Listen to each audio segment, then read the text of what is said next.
International स्कूलच्या खेळाडूंचे Thangta marshal art स्पर्धेत घवघवीत यश। विभागीय शालेय थांगता मार्शल आर्ट स्पर्धा दिनांक 5 जानेवारी रोजी सोमवारी सोहम इंग्लिश स्कूल खांडोबा सातारा मंदिराजवळील छत्रपती संभाजीनगर येथे उत्साहात पार पडल्या।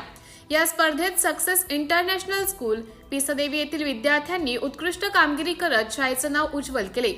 हरीश पाय गव्हाण, रितेश निकम, नूतनराज पवार, सोहम सोनवणे, अमान शाह, त्रिशा राठोड, प्रांजल राठोड व अनुष्का ओलेकर यांनी विविध वयोगटात सुवर्ण पदक पटकावत जिल्हा सातारा येथे होणाऱ्या राज्यस्तरीय स्पर्धेसाठी विद्यार्थ्यांची निवड झाली। तसेच वैष्णवी दोंड, अनुष्का राठोड, आराध्या नवले, सिद्धी दीक्षित, यश निकम, रोहा राठोड, साई राठोड, प्रेम मोतीचूर, आयुष मस्के, आर्यन तुपे, आदर्श जंगम, सिद्धांत वडेकर, कृष्णा काळे, स्वराज कदम, परिधी भालेराव यांनी विविध गटात रौप्य पदक मिळवून शाळेच्या यशात भर घातली।